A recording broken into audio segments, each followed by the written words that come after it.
Okay. So, I'm sorry, what? FO1, not working on that. On it all. Where is? Old business? Old business. Item Thank you. I'm sorry. Under old business. Any other changes? Under 20, I saw the one, for the 20th meeting, I saw the one sheet. We want to go over this to get the other things in. This is follow up. Oh, let's just work it offline and bring it back to the next meeting. So, okay. Any other changes or adjustments to the agenda? Okay. And we will start with the Sharon. I believe you're heading up the presentation to the Public Works Department. Yeah. I'd like to ask the president of Worcester County Veterans Memorial, Mary Adair, to come up. All of you are aware the Veterans Memorial in Ocean Pines has just been a special place to all dear to our heart. It's, I think, the one place in Ocean Pines, Mary, that nobody complains about. So that's always a good thing. So they just started phase 3 and have gotten that, dedicated it in November at the Veterans Day. And Mary has a special presentation. Who was also supposed to be here was the former president, Gilmore. She had this called away. She wasn't able to be here today. If you'd like, I'll bring up the workers with you, or do you have something you want to say first? I would like to. You go right ahead. Okay. Well, it's always a pleasure to be able to commend someone for a job well done. And in this case, for Ben's job well done. Eddie Wells has been a part of our memorial and assisting us many years, overall, of here in the site. This past year, he and the members of the department were a critical part of the team with the expansion of the memorial. I thank the board for allowing me to present this plaque to Eddie and his department at a public forum. It is so well deserved, and I thank you. Eddie?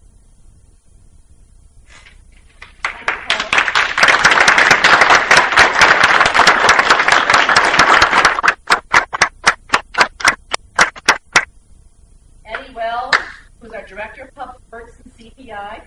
He also knows it's going to be Santa Claus next year. Okay. That dynasty comes to my mind, too. Bob Grant. Bob is over here. John Brown. Sarge. Maley. Am I pronouncing that right? Maley. And Jesse Uriah.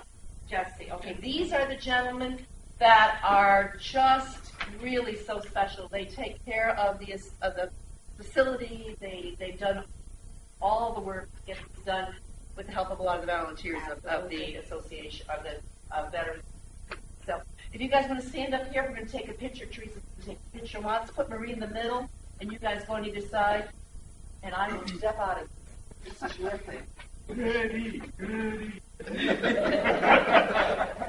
Marie, why don't you, let's use it here. Let's put you in the middle. How about, Jesse, you come around. Sarge, come on over on this side. And Bob on this side, so we can kind of round this off. There we go. Get closer, guys. Right, you got to make it.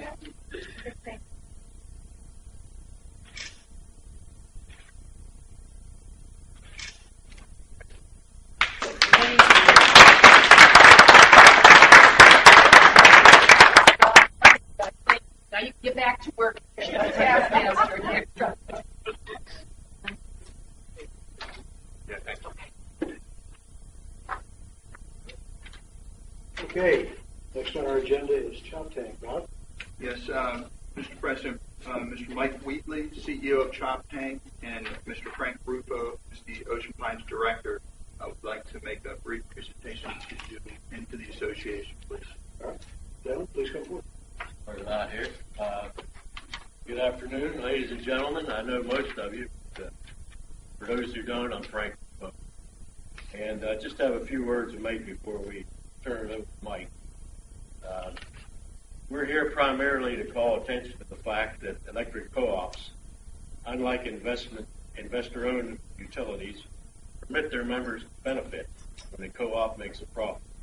It's called member economic participation. It's one of the 7 principles guide electric co-ops. Simply stated, electric cooperatives operate at cost collecting enough revenue to operate and expand the business, pay down debt incurred from capital improvements. Chop Tank has money left over during a given fiscal year. It's allocated back to members as capital credits. This is done in an equitable manner based on the amount of electricity purchased by the member during that year. When the cooperative's financial position permits, the co-op pays a portion of the member's capital credits account in cash or as a bill credit. Since the year 2000, Chop Tank has returned nearly $15 million in capital credits to its members, including this year's distribution of nearly $2.2 million. This year, the Chop Tank Board of Directors decided to pay capital credits using the first in, first out method. Since its beginning, Ocean Pines has been served by Chop Tank, so as a longtime member, this benefits the Ocean Pines Association. At this point, it's my pleasure to introduce Mike, Chop Tank CEO, who will reveal the amount of OPA capital credit. Drum roll! Explain how the payment is calculated, and then give a brief word on operations, Chop Tank operations and fund. Mike? All right, thank you, Dr. Rufo.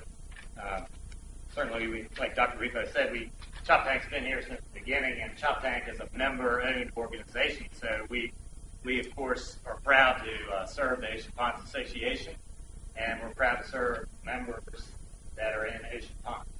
And being member-owned means you have a voice. You have an issue or problem, you can call either the local office. Eventually, you can end up with me. Hopefully, you don't have to go that far, but Notice he didn't say call me. yeah, that's right. That's right. Being member-owned, I kind of visualize our service is there's 4 ways we provide service, 2 R's and 2 S's. We try to have reliability, try to have affordable rates, we try to provide you good service, and then the 4th thing is we try to provide it safe. So we've done that throughout the years, and we think we do a good job at it. Now, a couple things we've done this year in the Pines, we've added 8 of those green boxes. Those fairly large green boxes are called switching cabinets, and what that enables us to do is to get power restored quicker, and enables us to, if you've heard of the smart grid, these cabinets are a little bit smarter than some of the old cabinets that they have replaced. And we have the ability to communicate these cabinets electronically. It enables us to restore power a little bit quicker. We have 3 more that we're going to be installing in the Pines in the spring. We're going to wait now until the weather clears a little bit. And that'll help restore power. Some of you may remember we had a couple of outages earlier in the year this year. Those were attributable to Delmarva Power was putting in new transmission line, which also will help us because we get fed off that transmission line. When they did that work, that caused us to have an outage, or actually 2 separate outages, fairly long in duration. Plus is that in the long run, that's going to provide better service for all of us here. Once again, I appreciate it. Dr. Rufo alluded to how we calculated this. The capital credit this year, the board looks at capital credits every year. Some years, based on the financial condition, we decide to pay or they decide not to pay. We've paid many times in the past 13 years, as Dr. Rufo mentioned, paid over $15 million out. This year's 2.1 is a record amount for us. So certainly, hopefully some of you folks here were able to participate in that. The amount for the Ocean Ponds Association this year, based on those 2 years that we did pay it back, is $12,681. Pretty substantial dollar amount that will go to the Pines, and hopefully that will help out with the budget a little bit. So,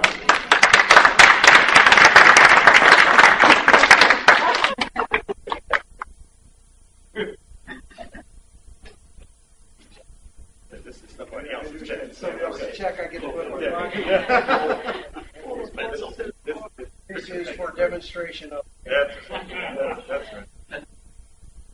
Told Art has the real check, so I'm taking this one.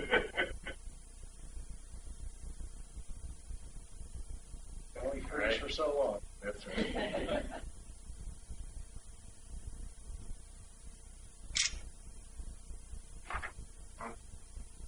Sure. All right. Thank you. Hopefully we can. Yeah, Thank you. All right. Thank you. Thank you.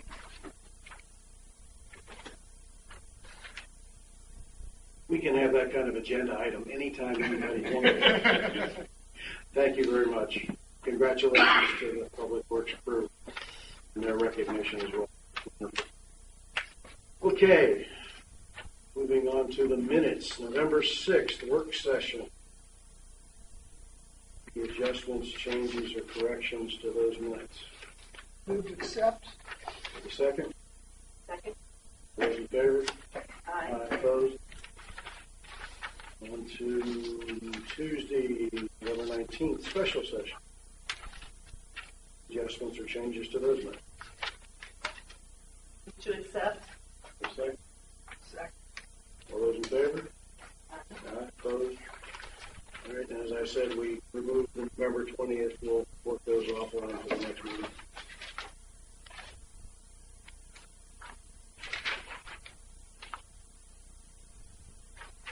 Okay. President's remarks. Just bring you up to speed on what's happening on the Sandpiper natural gas right-of-way negotiations. The update is the lawyers have been talking directly. They're also now involving the operational folks from Sandpiper, Steve Thompson, as well as Jeff Tybalt are involved with this, and initial draft language is going back and forth between the lawyers at this point. So we'll probably be having a face-to-face probably before we have the next board meeting, but progress is being made between the lawyers on language, and we have involved the local folks who are helping move this forward for us as well. Second, I wanted to take a minute, appropriate or not. I know that there have been some justifiable wonderings at whether I was going to be searching and seeking additional office. The answer is I am not. I have chosen not to go county commissioner after talking to a lot of folks, and I agreed. I stayed where I was elected to serve, stay focused on Ocean Pines. In essence, they wanted me to stay where I am. So that is, in fact, what was the decision I made.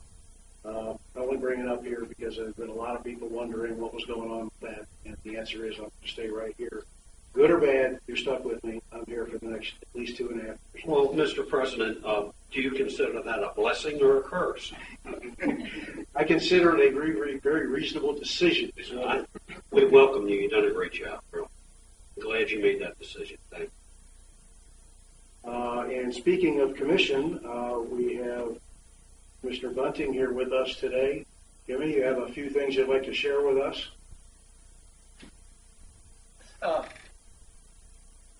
Come up to the podium. I know I'm not on the agenda, but Mr. Collins was at our meeting, and he asked me to just say a few words. First of all, Merry Christmas, Happy New Year to everyone here today. Hope you all have a great holiday. I know I'm going to. Just want to let you know that the FEMA, Federal Emergency Management Agency, has completed a study in Worcester County, and there's going to be new flood maps. We have the flood maps. They're draft right now, and they're waiting for comment from the county. On January 16th, 6 to 9 o'clock p.m., the Steve Decatur Middle School cafeteria, we will have a meeting where the maps will be available for the public. So hopefully the people who live in the flood zones that are curious about what's going on will come out to that meeting. We moved it from the southern end of the county to Steve Decatur Middle School. So since Ocean Pines, the majority of it was in floodplain, we figured it'd be the best location. So again, that's January the 16th, 6 to 9 p.m., Steve Decatur Middle School cafeteria. And when you get there, the majority of Ocean Pines, to make it easy on you because there's a mess of maps, I've got them back there. The majority of Ocean Pines is on map 45, and the remaining portion, which is majority of section 10, is on map 60. And just to give you a brief explanation of what you're going to see, I don't see anything negative about the new flood maps other than the fact that people may get careless because they have taken a lot of the properties that were in floodplains, taken them out of the floodplain.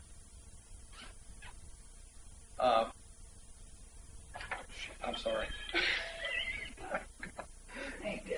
We all have them. And they changed the data from the old flood maps. If any of you are familiar, the old flood maps were done 1929 data, and the new flood maps are going to play 1988 data.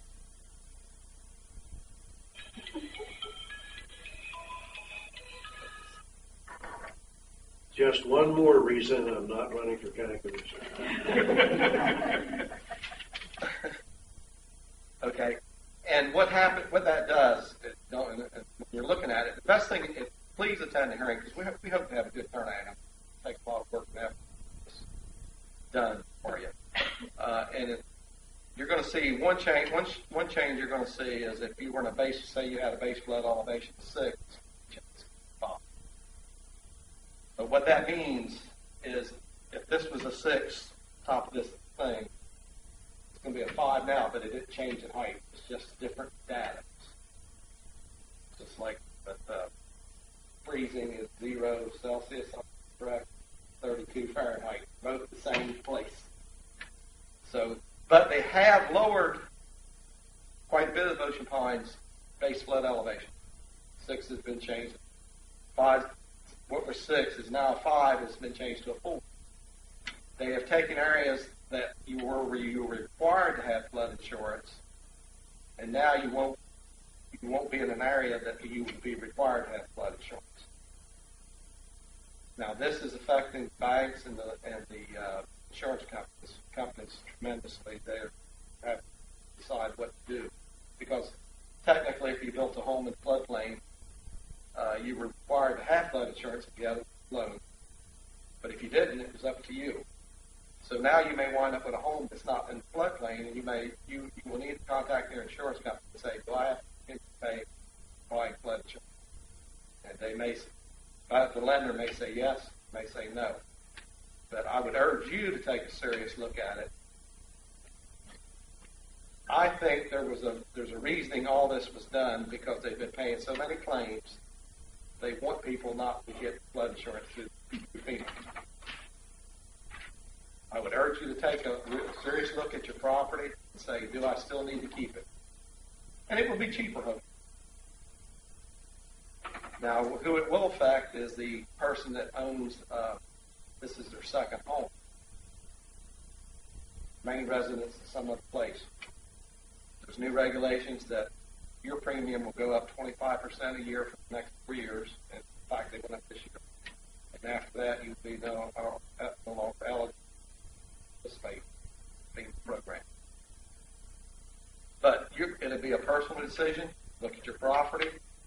Make the decision whether you want to continue to carry flood insurance, even if you don't have a loan.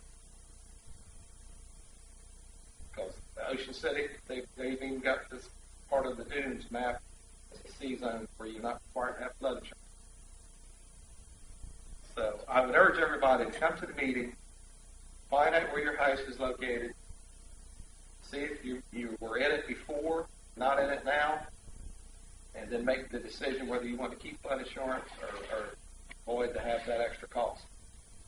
But just remember, if you don't have it, when you do have a flood, you don't get any insurance. Yes, sir. Those maps available on.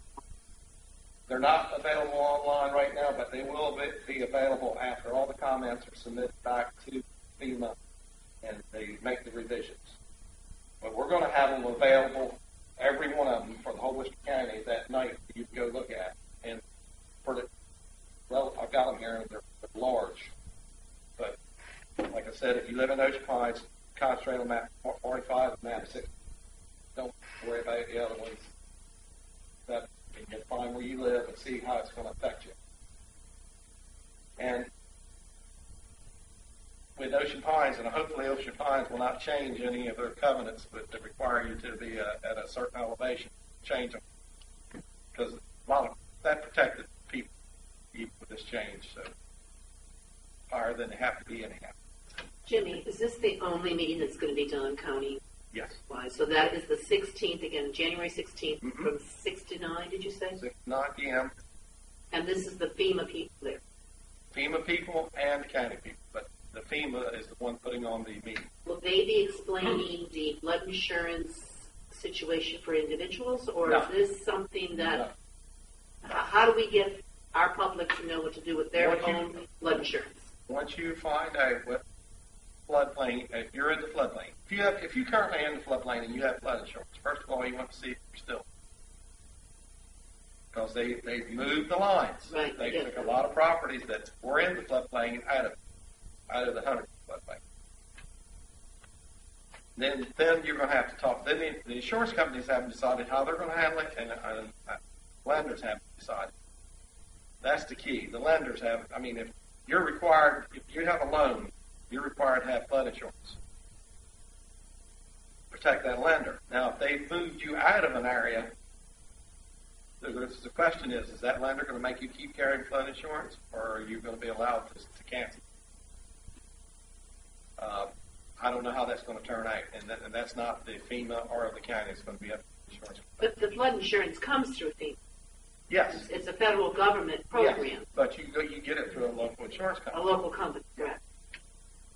Now, like I said, if it's your second home after 4 years, you will not be allowed to participate. Then you will have to deal with somebody like Lloyd's in London or something like that. So in other words, if you have flood insurance now and drop it, Yes.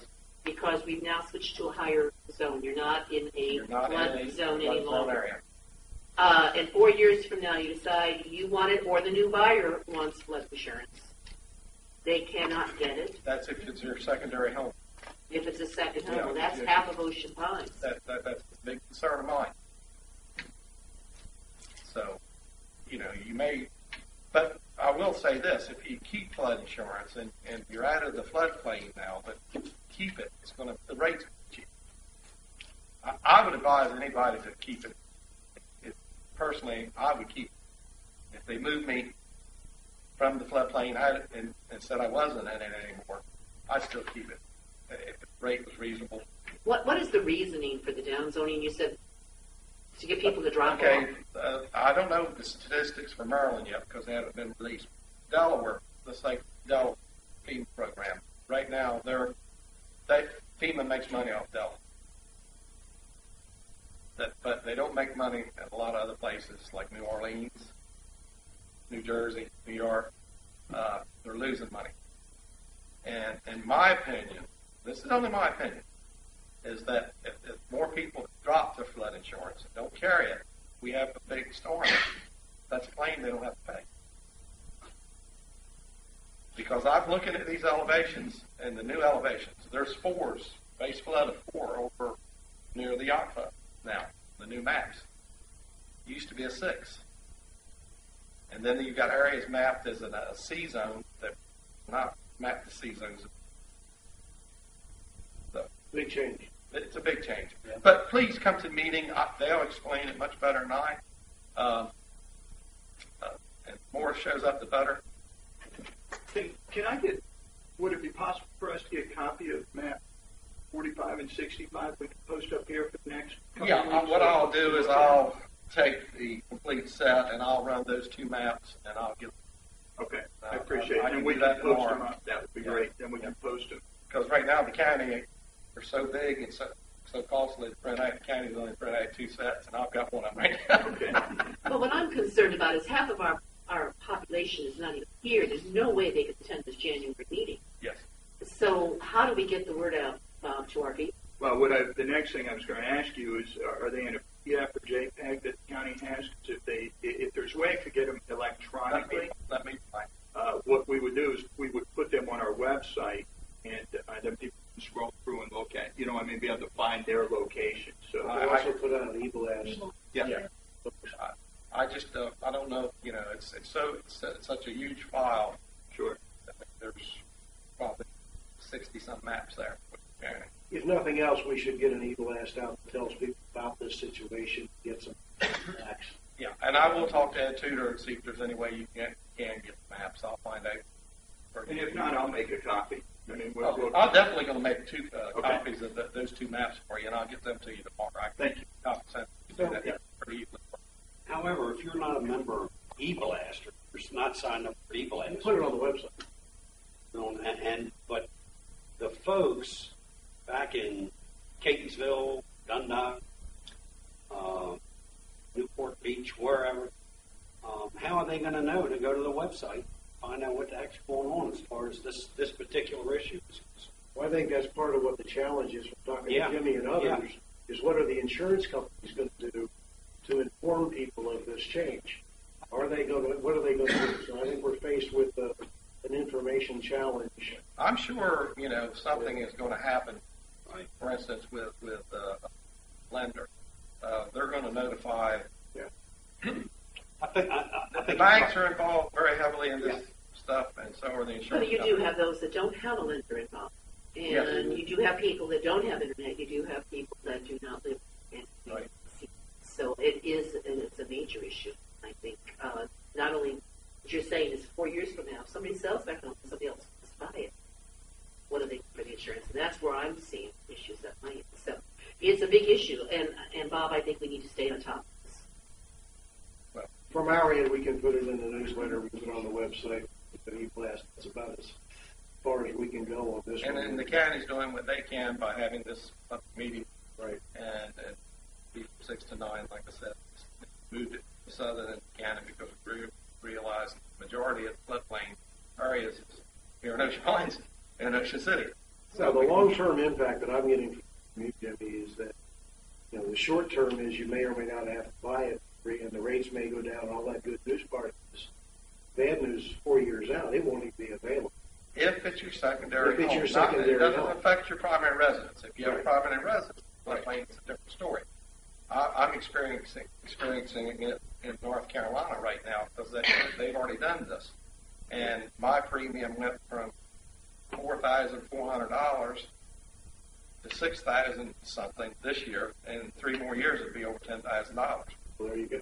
And everybody, and I don't know if people realize this, FEMA only provides up $250,000 coverage. And my home in North Carolina is not worth $250,000. It's a beach cottage. But if you're sitting out there with a home that's worth $1 million and you have a mortgage of $500,000, currently today you have to go to somebody else to get that $250,000. And one of the few companies I know that do it is Lloyd's London, other $250,000. So, and they've also limited you to 5 claims. You're 5 claims. And if you have more than a 6th claim, you're not covered. And those 5 claims cannot exceed $250,000. There's a lot to do with this, so just come out to the meeting and then have your questions ready and be prepared to ask the FEMA people what's on your mind. Thank you, Jimmy. Appreciate it. Thank you, and I appreciate you, and let me interrupt your agenda. No, thank you. Well, this is part of the upside of us having some of our board members. In this particular case, most of the time it's Jack who's going to the board, the county commissioner meetings. Thanks for you, Jack, for your work on this, as well as Jimmy for bringing this to our attention. Marty, Environmental Natural Assets Committee presentation. This will be easy. I'm the hype to the pros. I figured you might. All I am is the liaison. This is in the effort that we've been all trying to do to keep everybody informed of what our advisory committees are doing. I've invited Bob, and Bob's brought along Ken and others today to bring the board up to speed. There is one issue that an email went out just recently, may or may not require action. I'll let them deal with cards and then we'll play. Okay. Okay, Bob, you're up. Thank you. Our committee has a number of initiatives we thought we ought to fill you in on. One of them is the elimination of Phragmites, which is an invasive species. It's all through the pines. Another one is fish management of the ponds. And another one is swimming racket club enhancements that we think is a very important one to deal with. And those three, Ken Wolf has been the champion of those, so I'm going to have him talk about that. The other one is control of resident Canada geese, which we're all very familiar with. And Tom List was the individual who was checking on that, and he's not with us. He's gone south with the migrating geese. And another issue we had is tree plantings throughout Ocean Pines. So at this time, I'm going to let Ken cover the swimming racket club and some other issues. Thank you, Bob.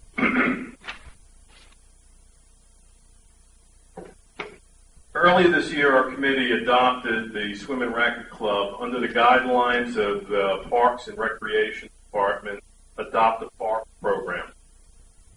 We were pleased to take on this unique property, which has in its boundaries, just as a reminder, pool, tennis courts, a marina, a beach, lagoon, wetlands, as well as a quasi-commercial harbor. By undertaking and expanding our stewardship role in this regard, we see a clear opportunity to add value to the community. We see the potential to make this property more attractive, more useful, and to be somewhat of an environmental gem for Ocean Pines. Towards these ends, we solicited input from both the Maryland Coastal Bays program and the Assateague Coastal Trust. Both groups have surveyed the property and have indicated that they are delighted to be of help as they see this property as having great potential and it being a very unique location. The Maryland Coastal Bays program has shown a willingness to provide significant help. They have offered to attempt to secure a grant that would enable us to acquire native trees and bushes suitable for this site at no cost to Ocean Pines. A preliminary sketch of what they've come up with is available, if anybody would like a copy. Bob, you want to see, or Barbara, you want to see if anybody wants a copy? Sure, we all want to. I don't think everybody. I have it. Well, I didn't know if you had maybe seen it already.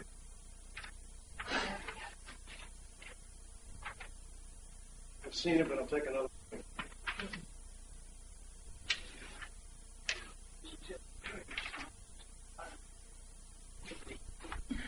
The actual plantings would be managed by Maryland Coastal Bays program with the use of local elementary school children. The density and locations of these plantings will be determined by the Ocean Pines Association. We expect this would be done with Public Works and our committee working in concert with the Maryland Coastal Bays program. We come here today to seek a sense of the board and the general manager so that we may indicate to the Maryland Coastal Bays program that the community is behind this project and to proceed post-haste, attempting to get this grant for our benefit. Can I say at this point that we have a sense of the board and the general manager to proceed on that basis? I'm good with it. I've seen it, so I know you're working with Eddie and his team. Right. Yeah, I attended their meeting when they went over this, and I'm all for supporting this. I did. Did you do a motion? You know, I hate Let's make it formal. anybody. Let's make it formal. Let's make it Present formal. your motion. Do it. Should we do it right now? Yes. Yeah, let's do Does it. anybody If you don't want a mind, we'll copy? do it. Do you have Great. any questions down there? Questions. Go ahead, Lauren. Well, here, I'll pass it out so everybody has some. And the reason we're going through this is the Maryland Coastal Bays asked us on more than one occasion, did we have the approval and, the sense of the committee behind us? And the other thing, God forbid if we didn't get this grant, we will still use this authority to pursue other ones with the same intention. I should give you a copy too. I haven't made it. You need to share this with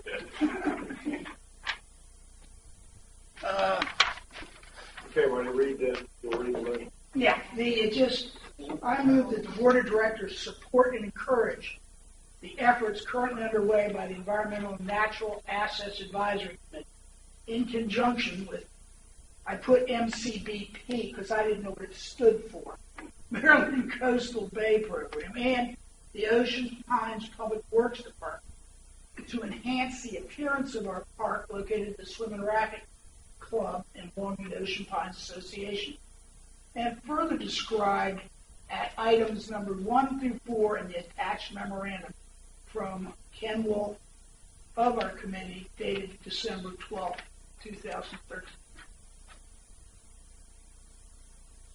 I will second the motion. Discussion. I mean, I saw this the same time everybody else did. I hate stuff coming in fast. This was pretty much Chevrolet and apple pie. It's also my understanding that there's a time sensitivity requesting. As I remember in the memo, this has to be back to them by the Yeah, they wanted to have this really, by Christmas or the first of the year, so they knew what they were doing. Why? What's their? Because there's an open grant that they're going to file for that will expire. Where does the open grant come? I'd have to ask them. I'm not aware of that. State of Maryland, federal, EPA, where's it coming? Bob, do you know? I'm not positive where that's from. But It's free to us as they anybody. need to have the information to get us in there because there's other groups that are competing with funds. And they need to have this as soon as possible so that they can put our name into the grab bag. Are you convinced that there are no strings attached to this grant? Are you convinced that there's no action or no acquiesce or no unforeseen circumstance that may come back to us later on if we take this grant? The grant's not to us. We're going to be a beneficiary of it. So there's no obligation on our part. The grant is to the Coastal Bay. It's to the Coastal Bay. Bob's on the board of he's on the board of Maryland Coastal Bays Association. Right. So are there any strings attached? Yeah, I can't answer that for sure, but generally those types of grants have not had a problem with that. Because you've done this before. And we've had other grants that we've dealt with, and there haven't been all kinds of strings attached. I can go back and find out. It'd be too late. Well, You need action today. Yeah, Well, this doesn't say that I wouldn't worry about it. This is we're not going to spend any money. If this grant requires us to come back and This motion clearly says do something, that we're in favor of you going after this. That does not tie our hands to take $1 million grant. We have to pay $5 million back to. And if there was something conditional on that, I would expect that you guys would have to, pass on. Exactly. And we recognize in all dealings, that we are kind of surrogate staff. We're not blind. We're never going to step over that in our dealings with Eddie or, we understand what our role is here. So we're not looking to, expand our authority. Yeah, to step this thing forward one bit, just to make sure that people understand, I heard something yesterday, was that there's also a rather strong educational function in this with the children getting to plant some of the trees. And That's correct. Working with the oyster beds. So there's an upside beyond just having pretty trees and the right kind of ecological barriers in place. There's also an educational part of this which you folks are going to be doing, right? Right. Okay. So, any other questions? I do have one, Ken. I read the memo. I got sent this yesterday. The question I have, the motion says 1 through 4, but you're still pursuing 5, 6, and 7, correct? What we're here today to talk about is the tree planting. There's other things that are kind of on a wish list, and really don't want to, tackle those things. Some of those things need to be developed further. And everything we're looking at here is, doesn't require any investment on the association part. Now, as I did indicate in that memo, while we've been told by Maryland Coastal Bays that they'll handle us with the children and so forth and so on, I'm not, quite that naive to think that we maybe wouldn't have to help them dig some holes. That was discussed with Eddie. He said, I could, that would not be a problem. That was at our meeting yesterday.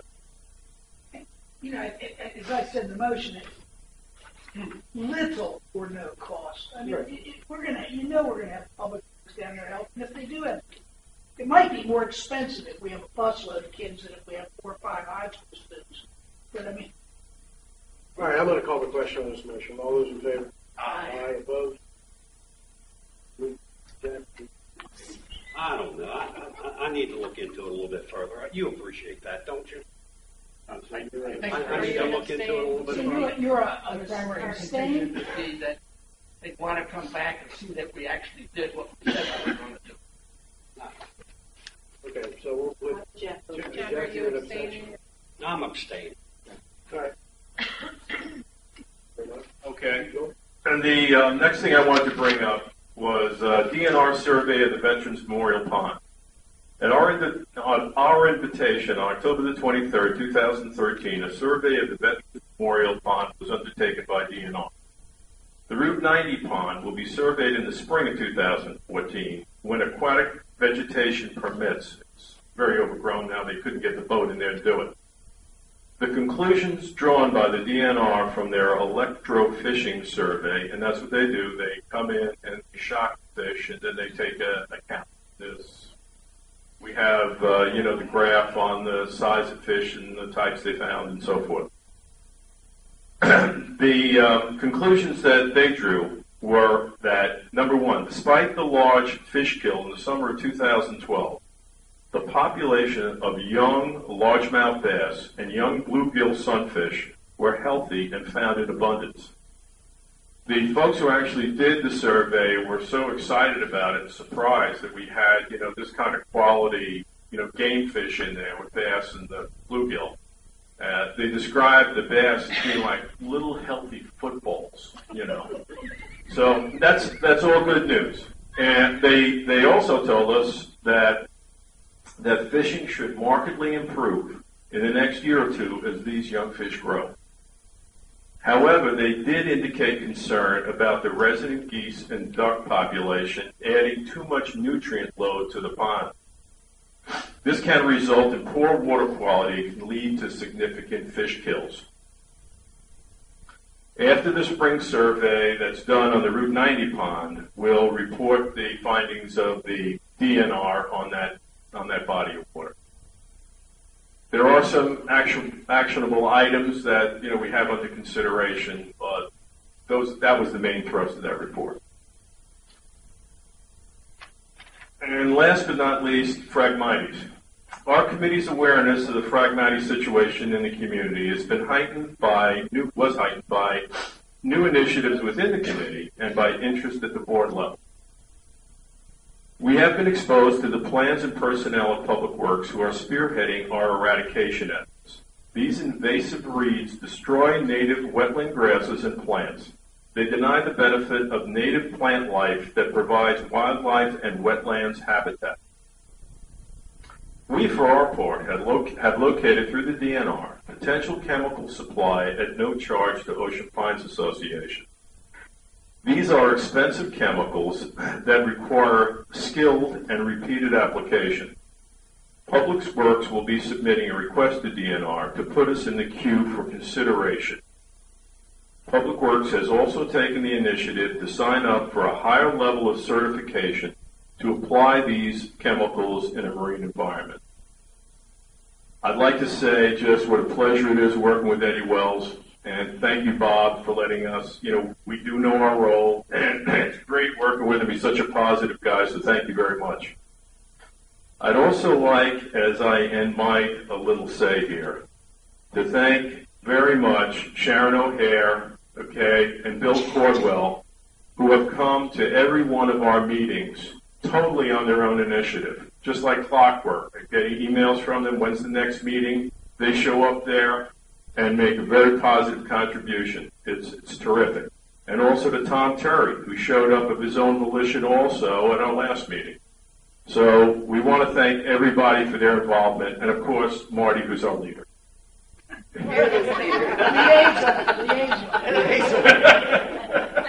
Yeah, leader's probably not a good word to call him. It gets in trouble with people. We're likely to get many. Thank you very much. Thank you. And I want to say something to Ken and Bob Ailey. You guys have been incredible, your committee, and it's just one of the many committees in Ocean Pines that are outstanding. They contribute so much to us, and we would not have this expertise if we didn't have you people on board. So, on the committee. So, thank you so much. Thanks, Marty. Keeping this committee going. Okay. I thank you guys too very much. So. Now we get into an interesting one. That's Can I ask a question first of Ken? Yeah. I'm familiar with that. The state has a Phragmite eradication program going. My understanding was, in talking to a couple of people, that the state will come to a location, utilize the chemicals that you're talking about. They also have the equipment and the trucks in order to spray that stuff on the Phragmite. Is that correct, or is that incorrect, or have they? Is there something different about this program? The state does not provide any money for that chemical at all. What the DNR does, the DNR has to go out and get grants themselves. So we want to get in the queue on these grants. Now, some of these grants, are huge. I mean, they got one from NOAA, the Nanticoke River, like $600,000. But typically they're much smaller, and they have people in the queue. But we want to get in that queue also, so we could. To give you some idea, I mean these. Well, I don't want to, but that's the way it works. Also, I asked about the possibility of not them spraying with trucks, because I don't know if we really got that. But along 90, there's a spot there where they do helicopter spray. But even in that regard, you wind up paying it. They go and negotiate a statewide rate for a helicopter company to spray all over the state. And if they come to your place, you've got to pay them. So there's no money that comes from the state on that. It's all what they've got to, get in grants. And then you wind up paying, what they negotiate on application. So one way or another, it's going to cost Ocean Pines some money to eliminate the Phragmite or to mitigate the Phragmite in our area, in our community. Is that correct? Yeah, but hopefully, I mean, I understand. It's been in the budget. I mean, there was this year. Okay, there were many when we met with with Eddie. I mean, they have a plan and a whole listing of items to attack, and based on some suggestions that Sharon O'Hare made, the place that moved to the top of the priority list, which was highly logical, was the yacht club, because we've got all those Phragmites that surround them. So they went in there and they sprayed them, to the best of their ability. The spray cost that they have is somewhat limited. Okay, one of the things, I don't want to get into too much of this now, take up your time, but one of the things that Eddie's looking at was maybe the purchase of a small ATV with a pressurized sprayer so they could get in amongst them. One of the hazards of this is spraying this stuff on things you don't want to get sprayed, including endangered, trees. So Eddie has gone back and he's looking at the possibility, we've suggested it maybe doesn't make any sense of, hey, could you rent one for that time of year? Does this really have a lot of other use you can make use of? Could we, purchase a used one? Is there other, maybe that doesn't make sense, but just to look at the world of potential there, because it is a somewhat seasonal application. I mean, it's in a matter of weeks. All right, another matter we have now is our friendly resident geese, Canada geese, and while the normal migration pattern tells us when spring is coming and when fall is coming, we now have a situation where we have a tremendous number of resident geese, and what they're doing is they're following up Entrance Park, trying to walk there, and it's pretty bad. A causing traffic jams, and one of these days somebody's going to get hurt, either on 589 or on the Parkway. The geese also foul the water, which is one of the reasons we had the fish kill back in 2012, is the nutrients that go into the pond from the geese cause vegetation growth with algae. The algae dies. When the algae dies, it consumes oxygen, and at night the oxygen level goes so low that the fish die off. We lost a lot of our adult large fish. That's why what we have left now are a number of small fish. So we need to protect ourselves from that. And we're not losing any resident geese. They're just growing and growing and growing, so we really need to do something about that. There are a number of control measures. Styrofoam swans are sometimes used, and swans are attacking the geese. So that normally is a control. But when you've got a plastic swan out there, after a while, when they don't go charging, the Canada geese don't worry about it too much, and they come back in. Also, in some cases, there have been wires that have been strung across ponds. That's a maintenance headache, and of course, it prevents people from fishing there or using the pond for other reasons. There are noise cannons, and I don't think that would go over too well in Ocean Pines. There are floating, blinking strobe lights that go on at night, and that might also be a little bit of a problem with a neighborhood like ours. There are trained dogs, and that's an expensive proposition because the dogs have to have a master with them, and they have to come every day, and that doesn't work out. It's very expensive, and of course, when they leave, they all come back again. So all of these things tend to chase the geese from one pond to another without really being effective. So the only real way to get rid of them is to get rid of them. And you get the DNR to come in. The DNR will give approval to a contractor. The contractor comes in, takes the birds away. They're around $36, $38 per bird in order to do this elimination process. And then these birds are used to feed the homeless. And so that's the only recommendation we have for a permanent solution is that, and usually that will take care of the problem for about 3 to 5 years. And then they tend to work their way back again. They actually did that here 5 or 6, and it took care of the problem. Yeah, Reed Starrett, I think, had that done back then when he was.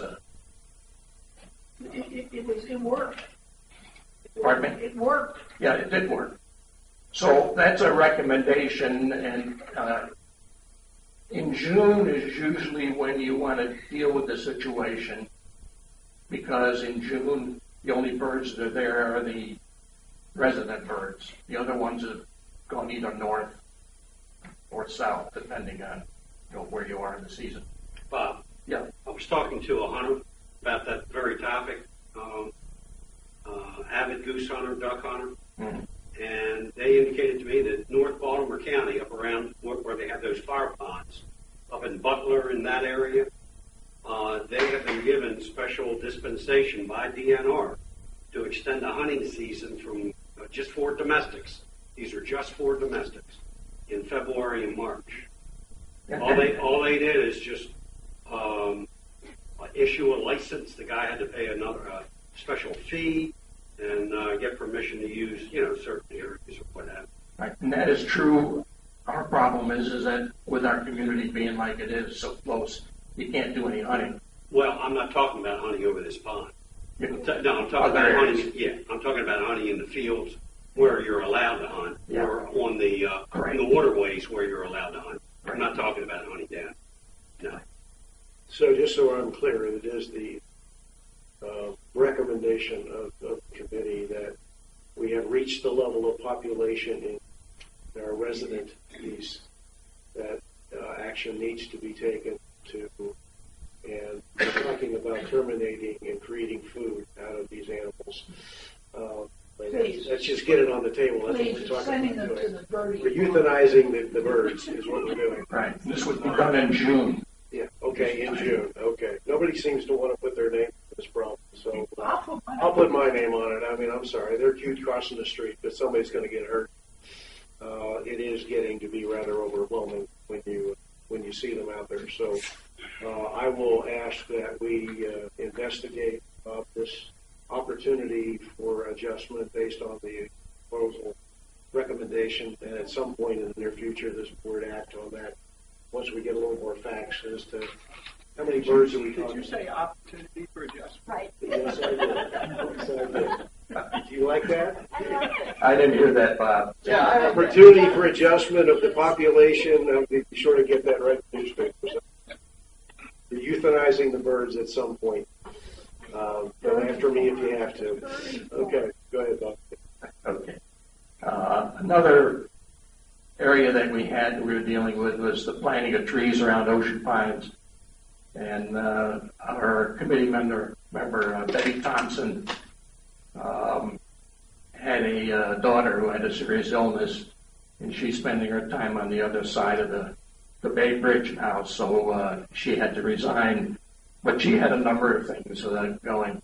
And Ken and I also, earlier in the year, planted a number of bald cypress trees across from the South Fire Station and throughout the Veterans Memorial Park, and then over in the north, by the North Ponds, by the North Gate, there's a string of them that Public Works planted next to where the construction's going to be for the medical facility. The other area that Betty had recommended was on each side of the North Gate Bridge.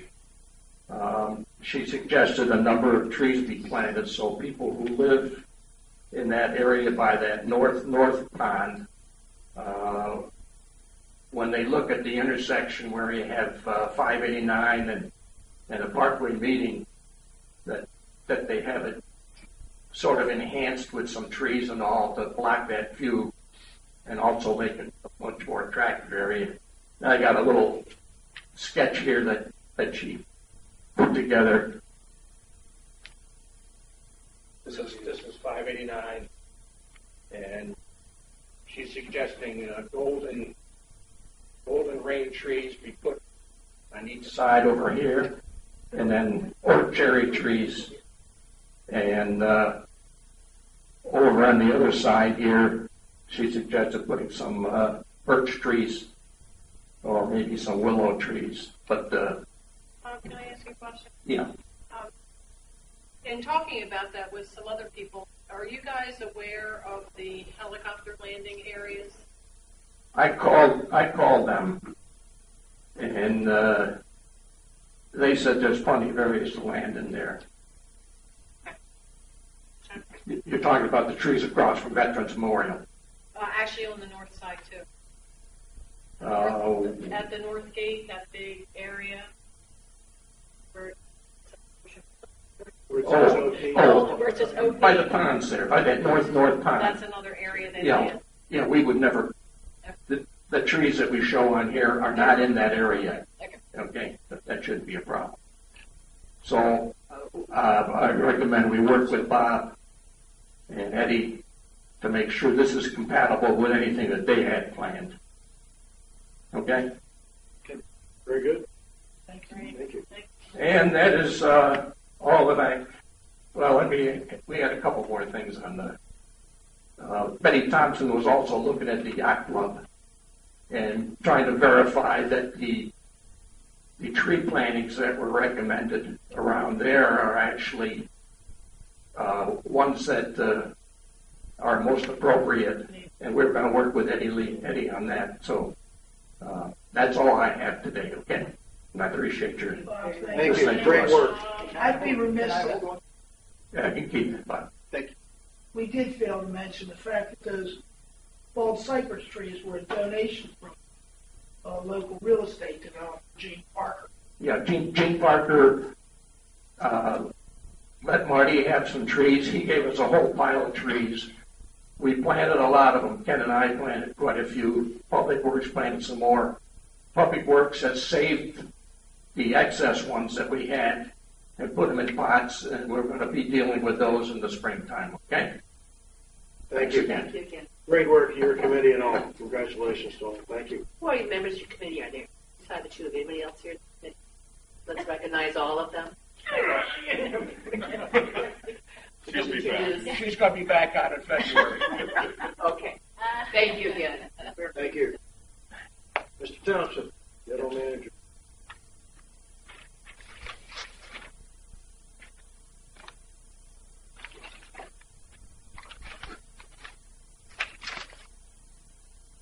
Mine will be brief, I promise. Starting time Start. 4:04. Listen, I'm good. Write that down. 4:04. All right. Carry the 52. I'm going to just give you some bullet items on some things coming up.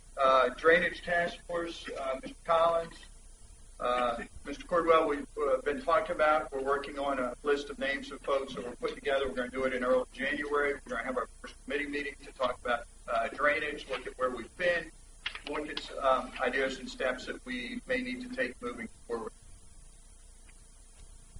Give you some yacht club updates. Some of the things from an operational standpoint, we are actually have done a number of interviews for a banquet event sales position. That's, again, one of the really neat parts right now. We have close to 300,000 in either weddings and or events already scheduled for this upcoming season. So it's pretty exciting. June, we have 3 weekends already booked, 2 weddings each weekend, one at the Beach Club, one at the Yacht Club. So things are Just really... to clarify one thing, to make sure, because I've had a few questions from the public. When you say we have $300,000 scheduled, we have down payments for $300,000. We have contracts and a check with and a a down check payment. for that. I don't have $300,000. No, but there's a down payment. I have the deposit. We have deposits on all of this. That you're talking On at least, last time we checked, on at least 265. I didn't check the others. I'm assuming they're coming in. We're following kind of a process with the book. The next thing that will go out is we're looking to interview for an executive chef, which is our next step. That once we get that person hired, they'll assist us with final menu selections and hiring the additional kitchen staff. I will say that Rob, who's the right hand of Paul Suplee, has done a very good job. He's still working with us through over at the Country Club. He's going to continue to work with us through next summer, so we've got a good right-hand person that runs a lot of those. In addition to that, Paul Suplee is still in the game helping us. He's actually helping us develop the basically the job description for the exec chef, and he's going to help us through the interview process. So we have some strong competency there we're real excited about. Next thing, I want to give you a quick update. Recent meeting with the Yacht Club implementation team. We're looking at things now such as furniture layout because we're budgeting for some furniture. We already have some furniture in the current budget for the Yacht Club. The kitchen equipment we're finalizing. We've scrubbed the list 2. We're actually on our 3rd scrub now. We should have that wrapped up. Low voltage, we're getting information in. Low voltage are the different components such as cable TV, alarm system, phone system. They're all the low voltage, and we're piecing that now. We're working on the final tiki bar layout. Kitchen flooring, we're looking at, for the 2nd floor, a change. We have quarry tile in the contract, but we're looking at 2nd floor. This came in from a couple different recommendations to look at doing it's a coating, a poured coating. I forget the exact name of it. But basically, you pour it on, and it forms a barrier as opposed to the tile. That'll prevent any leakage from going down to the 2nd, which you can have with grout, cracked tile, those type of things. Epoxy, that's what it's okay. It's an epoxy. So we're looking at that. We're just now starting to getting the lighting plan, and we have our construction schedule. Now, you all know that Jerry Aveda's out, has been out for a little while. He had hip surgery. I'm working with Bill Rako he was kind enough to put together an updated Gantt chart. He actually worked with Randy, the construction manager on site for Harkins, to update this. Usually I give you, and the slightly larger one, so I apologize, it's a little smaller, but this gives you the updates of information that's going on. It looks a little bit different than the other schedule, and that's only because Bill went ahead and updated because it was on Jerry's computer and trying to get worked out, so we just brought everything current. So things are moving on schedule pretty well, as you'll see by the chart. Yes, sir. Looking at this schedule, the latest date you have is end of April, which I assume is April 30, May 1. What's the earliest banquet that you have scheduled? Middle of May. Okay. Our goal is to be in by May 1st. I'm sorry, could you explain the stars at the bottom? The stars are action items. We put some action items for us that are not typically on the regular Gantt chart. These were just for our committee to watch some of the items that we need to make some decisions on. One of the items, for example, furniture, we're probably going to have that final layout this week. But the dates on there are kind of our drop dead dates to make sure we get them in time for an opening on May 1st. So we're kind of backdating to make sure we have drop dead. We have to order by this date or we won't have it in time for the opening. And I don't see the kitchen ordering, but has that been done? That'll be this week. Yep, we're finalizing that here. now. Okay, it's on. I must be not seeing it. Okay. Oh, kitchen floor design. Kitchen equipment. That's right. Honestly, I didn't see it. It's small. I apologize. If Okay. we don't print, I could get copies. They could get made. All right, some updates, and we've been putting these on the website in case you're not tracking them. Just thought I'd go ahead and throw them out there. 2 weeks ago, second floor sheathing was nearly complete. Trusses were set. Filled up for the paver area and in the back area that had not been filled. That was being taken care of. Roof sheathing. And, each step of the way, they do inspections. So we're getting copies of those, and they've been passing. Plumbing was 50%. The roof was started. If you say they were starting to put some of the paper on, and exterior windows and doors were scheduled for delivery. Move it up to last week. You'll see some roof papers going on. Plumbing is 65%. The rough end 65% complete. Electrical they've started, and tieback covering around the building is 60%. Now, some pictures, because everything I talked about, this covers about a 2.5 week period, but I thought it was kind of for those who have not been down there to see it. And I'm going to just hit the lights so that everyone can see it pretty good, because I've got about 10 of these. Pretty neat when you're looking at such a big project, and I promise I'll turn back on right after I go through the pics. But we had some aerial shots done. It gives you a very, very good understanding of the facility. There's our pool. This paver system you see here actually continues throughout this entire area. It's looking, from there you really get a scale and a feel of what the building's really starting to take some shape. Another picture, a little different angle. Some of the construction, water side, looking upstairs out at the water. I just thought these were neat to share with everybody. See some of the trusses. Look at all the framework going up. Yeah, pretty exciting when you start to see. When you're looking at regular drawings and you're thinking space, this one actually, when you think of dining space here, that's a pretty big area. This is actually going into the bar. Remember, that's a bar. And there's one downstairs as well. A little different angle, rotating. There's the bar, kind of turning. Looking up, and that center area, it's a tall ceiling right in the center there with the flip. Anybody know what they are? Doors and windows. Pretty exciting. They're in the building.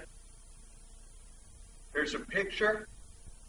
These windows, this was a picture this afternoon. You see actually windows going into the bar area up here. We're starting to make the install. Another shot up. Is that roofing on or just paper? Part of the roofing, I believe, on that one. Right. Yeah, they're moving pretty good. Sharon, I could be wrong. I can't tell. I didn't take it. No, that's not. The roof's not on yet. That's paper. Just paper? That's Okay. paper. Yeah, sorry, it's a little blurred. Okay, another thing I just wanted to point out, I've had some questions last couple of weeks about the bar, how it interacts, or I'm sorry, the tiki bar, how it interacts with the rest of the facility, because we're putting the tiki bar back. We've said that. I don't know if you recall, our tiki bar was right here between the buildings. Okay, ran this way. What we've done is we've adjusted, we've angled it, similar angle to the building's angle, and we're going to make it as part of the fence, okay? Rationale behind that is so the folks at the pool can come up to this area and order a drink or order food items, okay, without having to come out of the pool area to do so.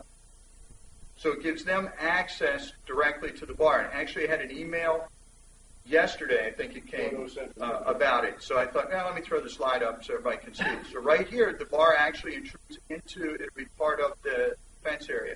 So we can serve from both sides. Then we'll have something that folds down, so when we close this will actually, there'll be a thing that closes it off. So we'll be good there. Do you have a design yet?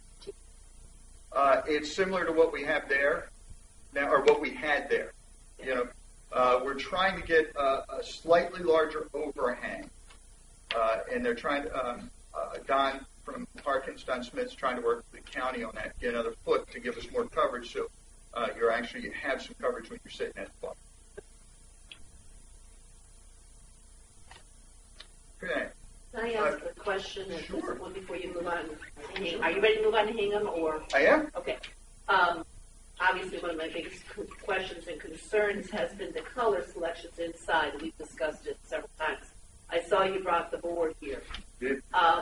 I don't think, according to our minutes, that we have officially voted and I don't need to, but I would like to make a motion as a board member that we accept those color choices to be the interior color selections for the. Have a second? Discussion?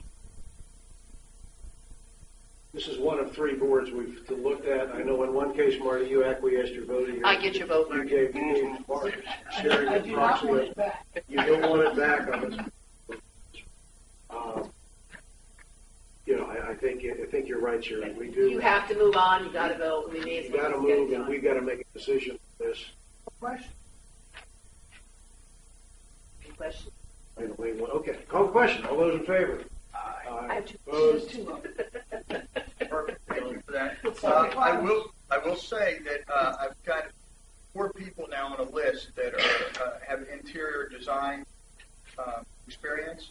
We're going to reach out to them probably mid-January, maybe a little sooner, but get grouped together to help. We have things like placement of the artifacts, placement of the ship, those type things we're starting to think about now. So we're going to get this group together to help us make some of those decisions. Can I just add just a tip about the ship? I'm so excited. Mark's a friend of Marty, Mark, hard to say his last name, Ornament, has done The newspaper quote. really done an incredible job reconstructing the ship that was presented. I'm getting some history now from Boise Cascade to Ocean Pines back in the early 70s. It was actually built in 1949. The date is engraved on the hull.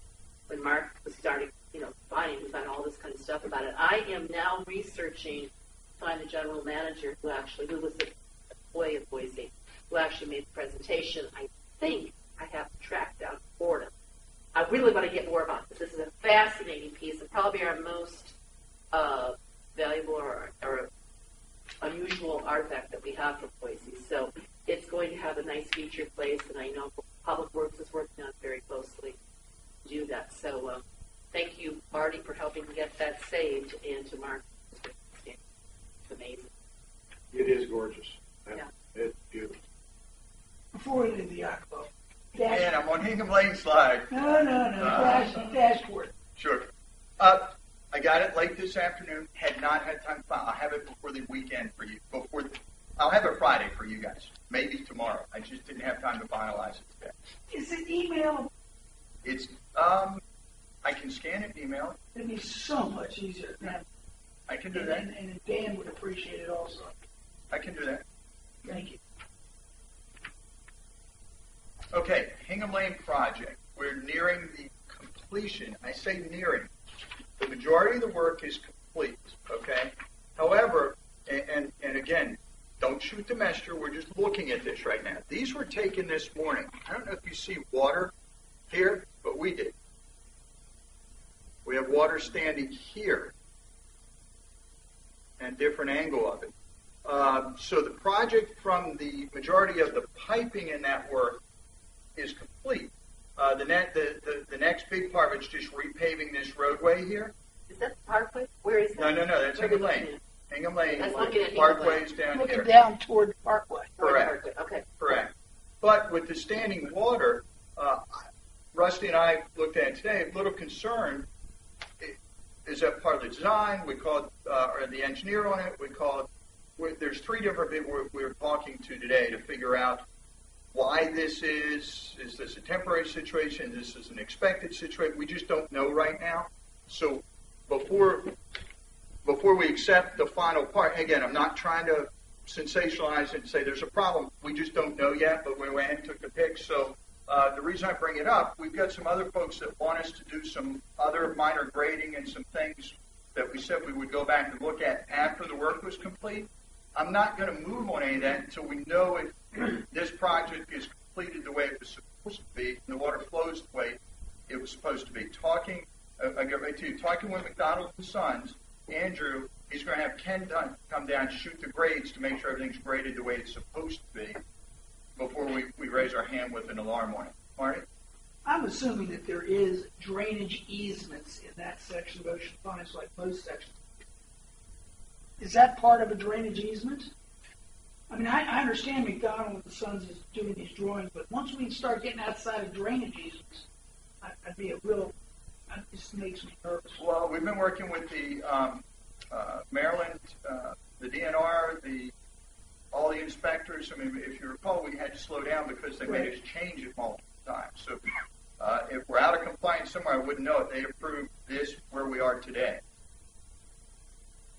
So, and again, it's not to alarm anybody. It's just we're now really taking a look at, did we get the result we're looking for? So that's all. I personally support get this part of this done first and accept the work or reject it before we do anything around it, which could then be used as an excuse by who just did this work. Yes. So I think just to make it clear, that's what you're basically saying is finish this first before we do anything on the periphery of this, because this could be an issue that has to be addressed. We had folks down the Parkway. If you recall, the Parkway runs along here, both sides of Hingham Lane. Those folks have had water issues for years. Now, if you look at the elevations, which I've looked at, we showed, how basically the height or the elevation of their home. A lot of that area is lower than anything else around. So we can't fix the fact that someone's at 2 feet and everything's around is 3 feet. We can't. But when we're spending the amount of money we did to gather as much of the water, we want to make sure it's being directed and going where it's supposed to do to eliminate as much flow onto their property as possible. So before we do anything, because there's a ditch that actually runs, if you're familiar with this, there's a ditch that runs this way. Okay? Right on the golf course? Right on the golf course. And it runs right out it hits that, a T right at Route 90, and that goes right out to the waterway. So that work has been accomplished at the far end near 90, but that ditch we're going to go in, Public Works is going to go in and get it all cleaned up to make sure it's all, there's just branch and debris and stuff like that. That should not hold this water. It's really part of the overflow because there's actually pipes that cross here, big piping system that goes down Hingham Lane. There was a lot of engineering work that went into this. No, go ahead. No, which direction is the out? It should be going this way. It should be going down this way, toward the back. Correct. Yep. Now there's two, and let me see if my. All right, the Parkway's still down here. There's a ditch that runs this way. Okay, and there's a pipe that runs along here. Okay, part of this is overflow because the back part down here actually goes that way. That's working. Right. We checked that. We're wondering why this is standing because this actually serves as an overflow pipe. And then on this side of Hingham Lane, there's been new piping put in. And then when we get to the end there, a whole lot of work, big pipes were put in to run the water back north. So there's a whole design there, and that's why we're sitting there looking at this going, I'm not sure that's flowing. Is that riprap part of the design? Yeah, right now, yeah, that was in the engineering drawings, and that's what we're looking at. Going, well, if all this is here, why is there water? So again, not trying to alarm anybody. And let me actually, I just told you a lie. This part's not this. I'm standing in the Parkway. This road goes that way. I said that I reversed it on this slide. Now you've Just lost so you know. me. The Parkway's behind us. I'm looking at This it. picture of the Parkway. Yeah, it flipped around. I'm looking at piping. Okay. This is interlinks. That's the I could tell by looking at it. Yeah, Okay. yeah. I could tell by looking. There's 11, water sitting 12. here. Yes. I'm looking at, again, we're looking at this, just wondering why the water. There's actually a pipe in here that's supposed to bring it this way. And again, we had all the drawings out, so we were looking at it. We're trying to figure it out. We have the engineer coming back out, and Ken's going to come out and shoot the elevation, make sure everything's flowing the way it's supposed to be. So if you all get calls why we're not doing the additional work, I don't intend to put any crews out there doing any work until we accept the final part of this project, because we don't want to put that at risk. Okay, another quick update, budget schedule. Books will come to you all right after the holidays, the 6th. At that time, we'll do a presentation. If you recall, we do a brief presentation, how the budget was built, what went into it, the thoughts that were behind it. It won't be detail. It'll be kind of the 35,000-foot overview, or 60,000 to beat Pete's 55 he was talking to me about yesterday, just so I one-up him. I knew you were here. So 13th through the 15th, meeting with the Budget and Finance Committee. That's Monday, Tuesday, Wednesday. We're looking at 9 to 4. It may not take that whole time, but we're blocking that out, and that's when we're doing individual meetings with department heads and the B&F committee, and I confirmed that. Dennis Hudson today, Pete Gonsack, our assistant treasurer, it works with everyone's schedule. That at the country club again, or where was that? To be determined. To be determined. Okay. Let me look. I think it's going to be at the country club, but let me see what else is going on. 124, January 24th, and I think, Tom, you've spoken to Dennis about the chair. This is the date when they're going to deliver their written report back to you from the Finance Committee outlining their thoughts on the budget. Hopefully they're pleasant. 2-3 to 2-4. That week we have budget meetings scheduled with you guys, with Friday 2-7, okay, being final guidance. Now, I want to throw something in red here. It works for me if you all get there early and have drinks. Maybe it'll be a little nicer at that point. But that's a Friday night at the country club, starting at happy hour. I don't know if you all planned it that way. That was the board-approved schedule. I don't know if we have to move that time. If you're comfortable, it's going to be a quick meeting. You're going to have a drink. Either way works for me, but I'm just making you aware. It's a Friday night. If we have it all set up like this, it creates a challenge for the happy hour. So we may have to up that time or do something else. The 2-7 date came to me. Basically, the budget guidance is, in my mind, is a document coming forward back to you with us saying what we want to say to you. Don't know that has to be a face-to-face meeting. We meet with you on the 3rd and 4th. It gives us the 5th, 6th, and 7th to create the document. If we need to get together, we'll do it via communications, however we do it. It was a deadline that I picked out just as easily make the following Monday and have a meeting. I just wanted to get a date on the schedule of when we owed the direction back to Bob so that he has that direction in time to prepare for the public presentation, which is the following. Why would you take away the only credit I give is having a meeting in an open bar made more sense. You like that idea? I thought you scheduled it, to be honest. I put it on. Yeah, the parties. That date may be moved, but for all intents and purposes. And the time. And the time maybe. And this schedule is posted on the OPA website. Or we may very well have it in the middle of happy hour and we get lots of people paying attention. This would be great. Whatever you all decide, I'm there. So. Okay. But do we need a decision on that? No, we'll figure that out. We got plenty of time. Public presentation on the budget and then voting on it. Again, I just put it up there for schedule. One of the things I want to draw people's attention to, gives the Budget and Finance Committee a good solid 2 to 3 weeks from the time they get the budget book to when they write their report to us.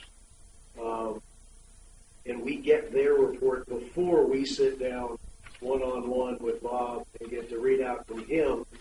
There's also, to make it clear, there's also opportunity always. We get our budget books on the 6th of January. We can have a one-on-one session, Q&A session with Bob as board members anytime we want to discuss this. We don't have to wait until February to start asking questions. But at the same time, I wanted Budget and Finance to have a good period of time to work with the budget and be able to work hand in hand with Bob. Last year, it was a very short time frame that they had to work with Bob and the team. So wanted to give a few weeks this time. So just a heads up as to why that was done. Everything said was Tom's time, not mine. That was my doing, exactly. All right, some just quick things, just to bring you guys up to date on some fun stuff. Swim with Santa went extremely well. We had one of our largest crowds. That happened recently. Had a breakfast with Santa. Whole lot of folks attended that. That was here. That went extremely well. A lot of fun for the kids. Light Up the Pines is where they're doing the judging now. A lot of beautiful homes out there. Take time to ride down the parkway at night. It really looks. We did our tree lighting. And that went extremely well. Thanks to everyone for being there. We actually had approximately 25% more trees this year than we did the previous year, and I see that continuing to grow. Garden Club, again, did their normal fantastic job. They set up right here in the gymnasium, and they lay everything out, and they start putting wreaths and garland and things, and that's what you use to decorate throughout the community. So we appreciate all their help and everything they supporting the community. And that's it. Oh, no, what? Well, I'm kidding. we didn't do numbers, but we still have that uninsured $1 as of this month. That's 4 months running. I keep hearing we're going to do something about it. All it would take would be move some money around, open some couple of accounts, and it's insured. Now, maybe people think I'm overly worried, but there have been 6 major Maryland bank failures in the last year. And if you've got $250,001 in that bank, you get $250 back. Tough movies on one. We got $1,250,000 in this account. $250,000 is insured, the rest is not. Now, I know you it's want to a answer? good The bank. CDAR comes due at the end of this month.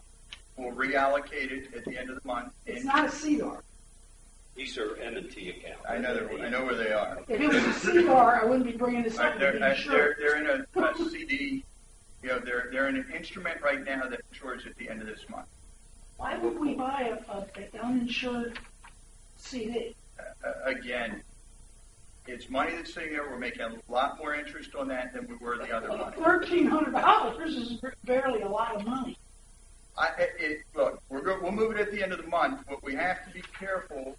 Well, put this way, we'll move it at the end of the month. You can move it tomorrow for 2 months interest penalty. If you want to direct us, majority of the board votes to direct me, break it and lose the interest on it for 2 months, I'll certainly do that.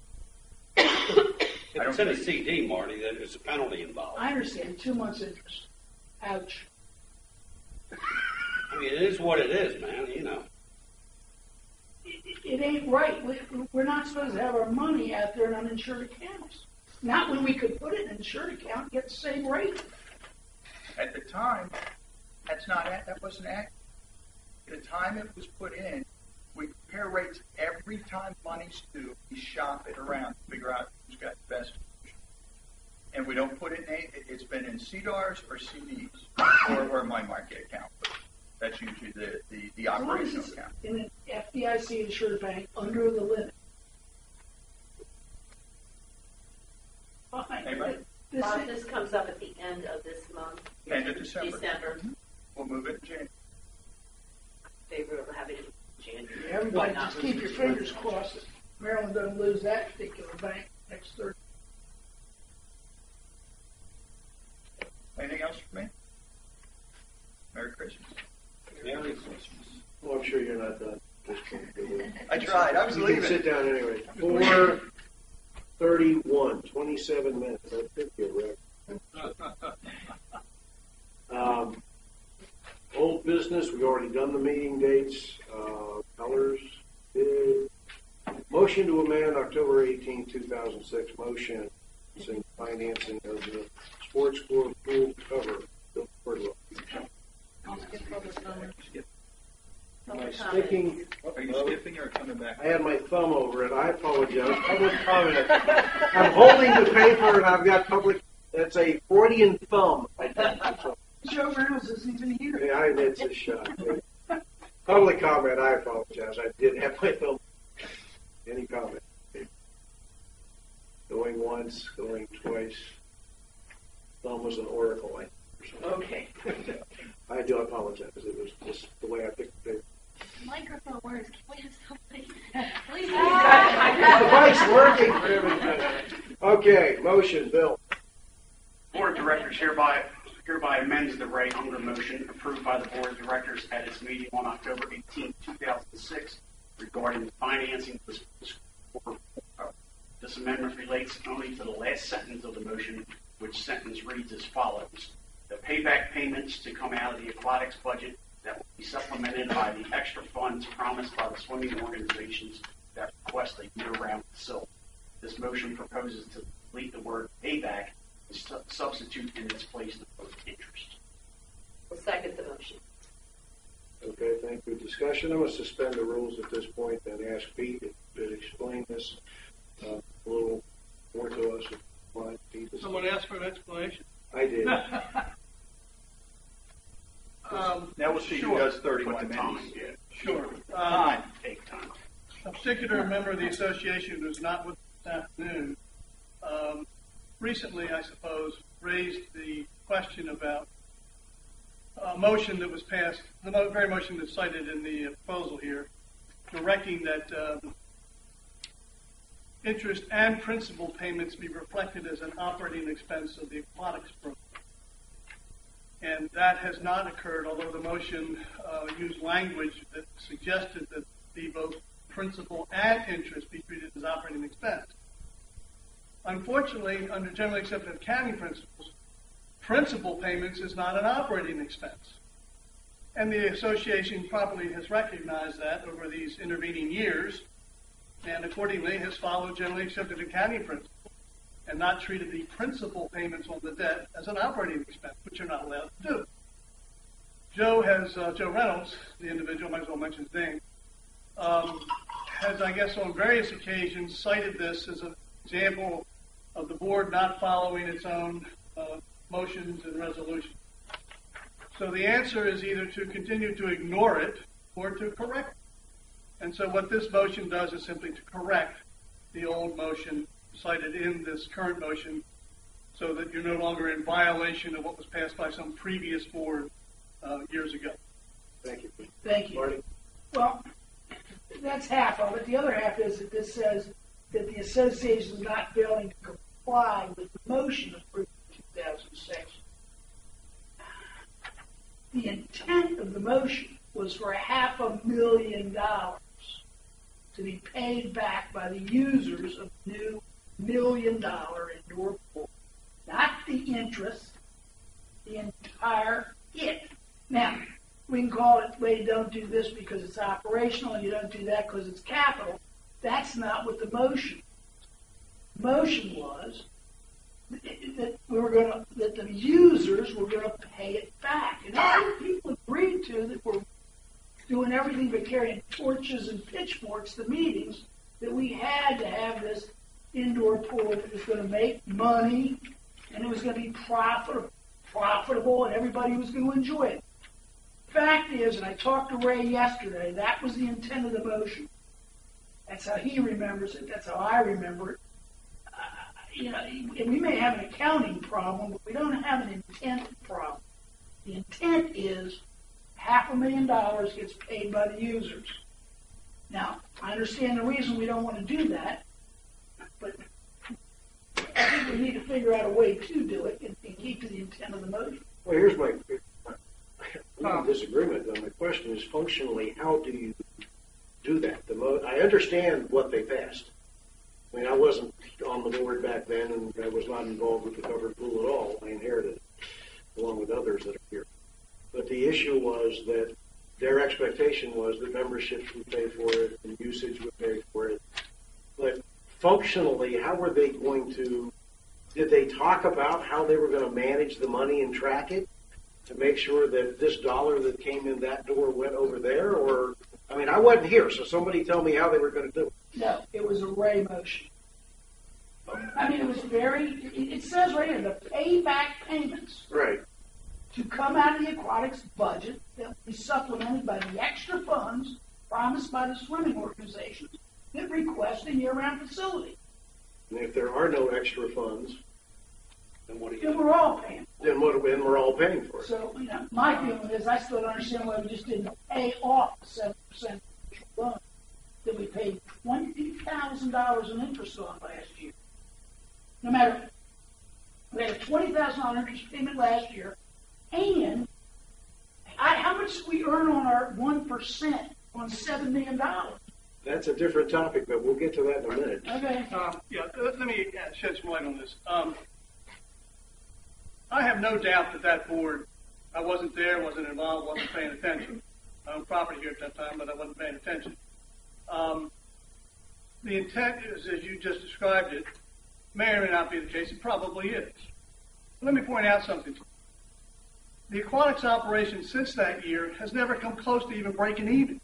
No kidding. So if one were to treat those principal payments as additional operating expenses, which I said earlier you're not allowed to do, you'd still be in the same relative position. I have the audited financial statement from last year. Aquatics had expenses that exceeded revenues of $144,501. The year before, it had expenses that exceeded revenues of $159,342. And I can go back for prior years, but I don't have that with me. Point is, if you were to follow that and say to hell with accounting principles, you would increase the loss by the current amount of the principal is $55,000 is budgeted this year. So you still have the issue of the aquatics program as an amenity having more expenses than revenue. You don't fix it by treating it differently than this motion suggests. So the loss is already there. It's an amenity, for heaven's sake. And anyway, so that's the amount we're talking about. The principal amount budgeted this year is $55,000. If you were to reflect that, you're not going to get the aquatics operation in the black by doing that. You're going to make what's in the red already a little more in the red. So, Just a quick question, Pete. I say you don't have it with you. I do. What was it before the bubble? Yeah, 65,000 in 06. And that was a year that was disrupted by construction, the 607. The year before that was 105,477 plus. Marty, that's history. It's history, but there was and we've got a motion on the floor here about how to handle it. there is one final. Let's handle it the way the board voted to handle it. One final comment from an accounting standpoint. In the supplemental schedules to the audited financial report, it reflects also depreciation expense department by department, operation by operation. So the numbers that I just cited for you in the audited financial statements were without benefit depreciation. Once you add last year's $196,000 in depreciation, which includes, by the way, the depreciation on the pool cover, right? It doesn't reflect debt payments, but the depreciation is simply the amortization of that capital cost over the period of its life. That's embedded in the depreciation expense reflected in these financial statements and disclosed to the membership, disclosed to the members of the board of directors. So if you were to put in, let's say, in addition to the depreciation, the principal payments, guess what, ladies and gentlemen? Marty, you're counting it twice. Anyway, depreciation on that pool cover for the entire cost, right or wrong, is reflected in the depreciation expense charged to the aquatics department in addition to the interest on the loan being charged to the aquatics program. So the focus of this motion is to correct the language of an initial motion years ago, which basically the way the wording was, the motion could not, the financial bookkeeping of it, if for no other reason, could not actually be done because it would, I always thought Gap was a clothing store, and I'm finding out it's general accounting principles, that it's in violation of Gap. We can either change the word payback to interest and use the interest out of the budget, and therefore we would be in compliance with this motion. Because if there are no extra funds, which we all know there aren't, then we don't have any extra funds to apply. If we change it to interest, we're not in that motion is no longer in violation of general accounting principles.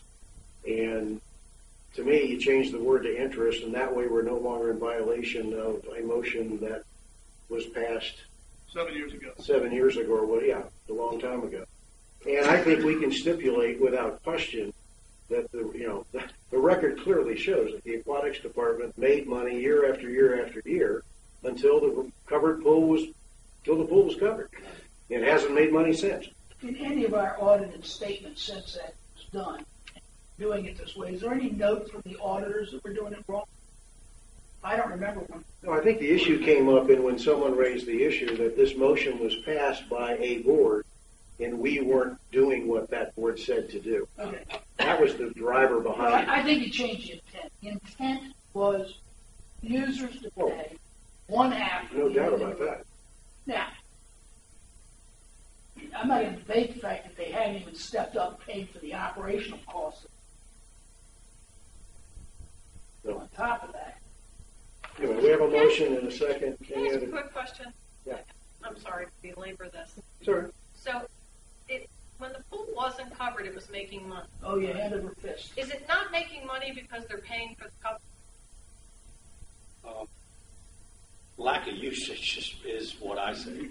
No, I would disagree with that. I'm on the aquatics sorry, committee. I've been there in the wintertime. Jack, Nobody there. I'm not trying to argue with you, Jack. I'm just saying that this is my committee, and I know what's going on. There's a lot more usage on this facility, but you're talking about heat, you're around employees now, you're talking about all the other things that go in to keep this pool open year-round. So if the pool was not covered, it would be closed. Probably, it would be closed. I know, but it would probably still be making money. Is what yes. If it was in its original. Don't know that. It could be. Right. But we wouldn't have the employee expense. Right. We wouldn't have the heat, and that's one of the highest right. numbers. The heating, all the other elements that go with year-round operation. But we also wouldn't have any place for the local swim teams to practice or swim lessons during the winter or any of those programs. Okay, No. that's Well, all I wanted if to it know. was Okay. just your $341,000, I wouldn't care. But it isn't. We're not here to debate whether or not this thing is losing money. It obviously the impact. There were promises made one way or another, expectations that didn't get played out. We are where we are. Bottom line is the issue here is whether or not we're going to correct this so that we can be in compliance with motions passed by a board, or do we just simply ignore it and move on? So we have a motion and a second. We've had discussion. I'll call the question on this motion. All those in favor? Aye. Opposed? Okay. Thank you.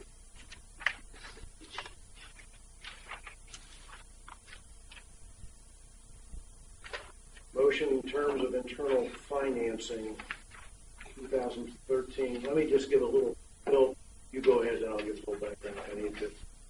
Motion, the Board of Directors hereby establishes the following terms relating to the internal loan to fund the $545,000 FY 2013 Gulf drainage capital expenditure previously approved by the, and that figure changed down. The term of the loan shall be 25 years to coincide with the estimated useful life of the related asset. The interest rate shall be adjusted annually and be equal to the average rate of return being earned by the association on its reserve funds as of December of each year to coincide with the timing of budget preparation. The interest reset date shall be as of May 1st of each year to coincide with the association's fiscal loan may be repaid should funds be available to do so.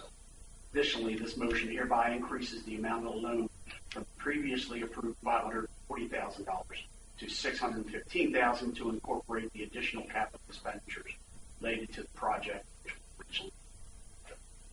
It's the Hingham Lane addition. Okay, do I have a second? I'll second. Discussion. Basically, what this is a procedural motion. When this self-financing of this drainage work was first established, we established the means of saying we would borrow in essence from ourselves and that we would pay ourselves back over a period of time. But the actual period of time was never officially, formally set.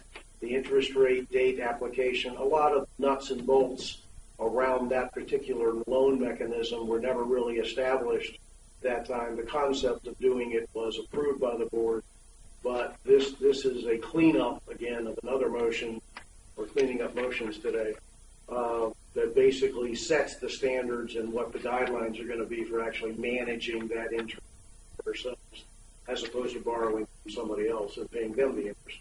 So that's the purpose behind this, is to clean up. There's actually some steps that weren't done when the original motion was made. It was discussed, but wasn't formally agreed to. So, Voted against it when it was for 550. What is it up to now?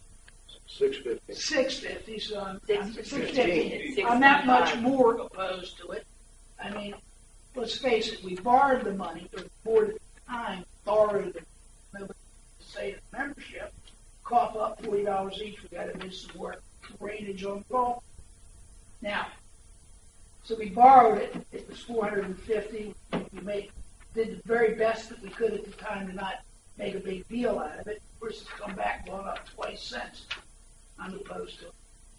I mean, we either got the money in the bank or stop spending it. I was on the board. I think this was voted on, and this was certainly was just clear.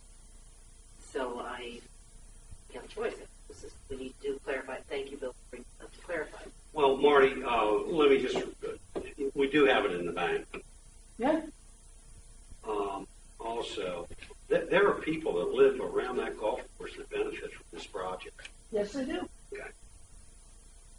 And if it benefits the folks and helps their property values around those golf courses, you know, I think it's a good thing. I think it's something that we should all consider seriously. I didn't say it was a bad thing. I said we shouldn't be borrowing money. We had 7 million in the bank, earning 1%. Okay. Any other questions? No. I'll call the question. All those in favor? Aye. Opposed? Okay. I do. CPI. I got a question. Sure. Why did we pull FO1, Bill? It needed some work. There were some holes in there. We have to have some questions, some serious questions answered. I want to bring it to. Okay. Because I've done some work on this, and I had some information I was going to disseminate to the folks. So I would like to meet with you later to make sure that. Yeah, it's not going away. It just Okay. Needs work. Okay, but I would like to meet with you later and share that information with you. Make sure that, you know, I'm addressing the same thing that you see as a concern. Okay. Good. Yeah, by the way, Dennis Hudson was in concurrence with pulling that back there, so it wasn't something we did on our own. We did that. No. Just so you know. Oh yeah, I appreciate that. CPI. We have two violations that we're looking at. I want to draw your attention to the 34 Nottingham. This is a vehicle that under the compliance rules appears to be a junk vehicle, flat tire, no registration. We're trying to reach out to the owner since 8/28 unsuccessfully.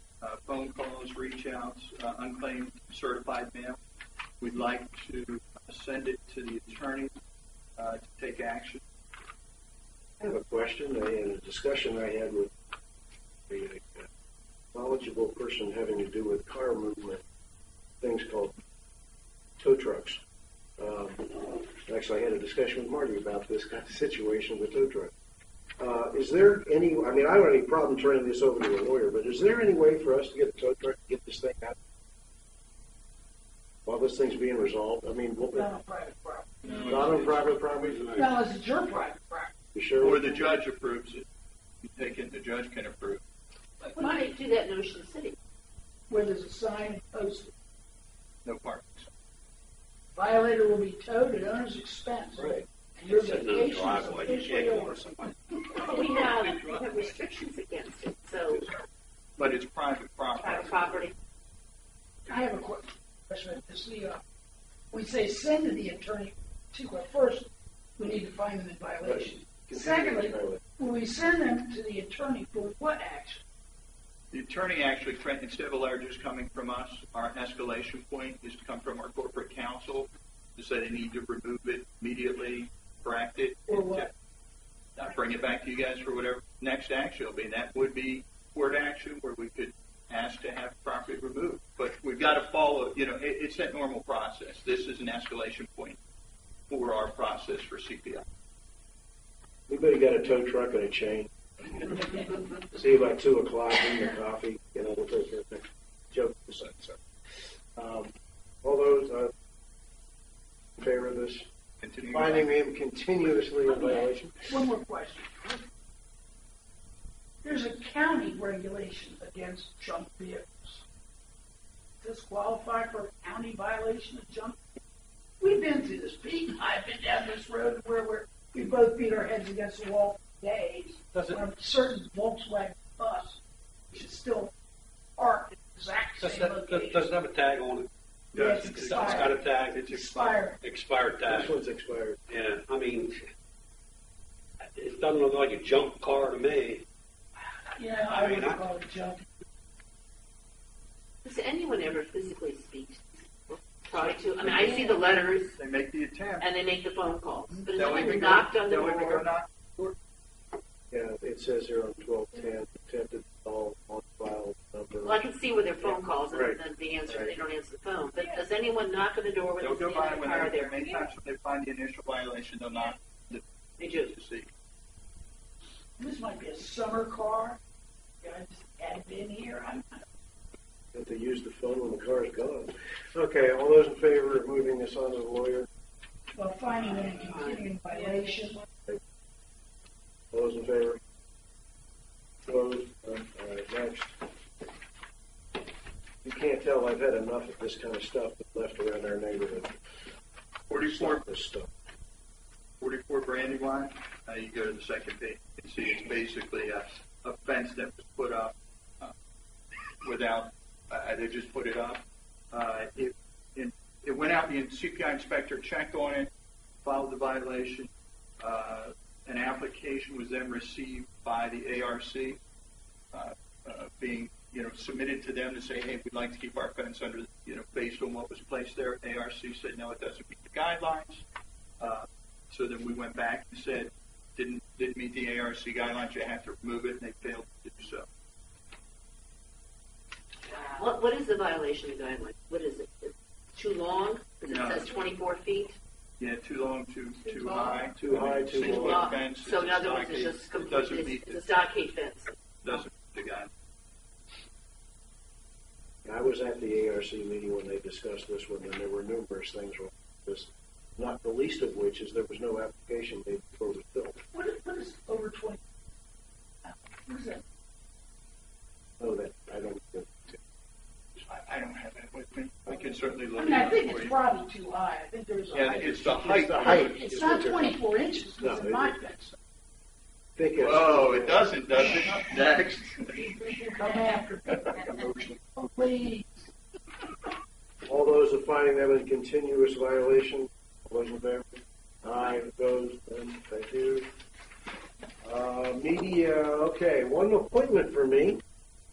Slobodan Trendic, Comprehensive Planning Team. We'll be joining that group. Do we have to spell it? Be a smart. It'll be on the test. It'll be on the test, exactly. I have talked to Dan Statursky, who is in travel right now. I would also endorse this, Slobodan joining this group. I think it's a great addition. Any objections to this gentleman jumping into this? No, encourage me to jump in. You're in. Thank you. Got it. Good picture, by the way. Media question. Going once, going twice. We actually made it work. All those, we have a motion for adjournment. Second. All those in favor? Aye. Merry 2 Christmas minutes. to everybody. Thank you. Merry Christmas to for your everyone. information.